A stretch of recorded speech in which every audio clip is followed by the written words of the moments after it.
നോക്കിയേ, നമ്മെ സ്വന്തം ദൈവത്തെ സ്നേഹിക്കുന്നത് ദൈവത്തിന്റെ വചനത്തെ പ്രമാണിച്ചാണ്. എന്നാൽ പലപ്പോഴും ഇത് നിസ്സാരമെന്ന് കണ്ട് ദൈവത്തെ ഭയപ്പെടാതെ നമ്മൾ ദൈവത്തിന്റെ വചനത്തെ അനുസരിക്കാതിരിക്കും. ഇത് നിസ്സാരമാണ്, ഇത് വലിയ കാര്യമൊന്നുമില്ല, ദൈവം ക്ഷമിച്ചോളും. സഹോദരങ്ങളെ, നമ്മൾ തിരിച്ചറിഞ്ഞ കാര്യമുണ്ട്. ദൈവ സ്നേഹമാണ്, ദൈവം വാത്സല്യമാണ്. പക്ഷേ ദൈവം സർവശക്തനായ ദൈവമാണ്. അവന്റെ കരുണയാലാണ്, അവന്റെ കൃപയാലാണ് ഞാനും നിങ്ങളും ദൈവത്തിന്റെ മക്കളായി തീർന്നിരിക്കുന്നത്. അവയെ സ്വതപ്പദം തിരിച്ചറിഞ്ഞ കാര്യമുണ്ട്. ഇത്ര ഭയങ്കരനായ ദൈവം വാത്സല്യത്തോടെ നമ്മോട് സമീപിക്കുമ്പോൾ, കരുണയോടെ നമ്മോട് സമീപിക്കുമ്പോൾ ഞാനും നിങ്ങളും അവനെ ഭയപ്പെടണം. അവന്റെ വചനത്തെ നിസ്സാരമായി കാണരുത്, അവന്റെ സാന്നിധ്യത്തെ നിസ്സാരമായി കാണരുത്.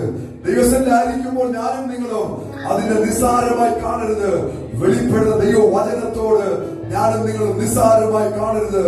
അവനെ ഭയപ്പെടണമെന്ന് അറിഞ്ഞിട്ട് മനുഷ്യരെ സമ്മതിപ്പിക്കുന്നു.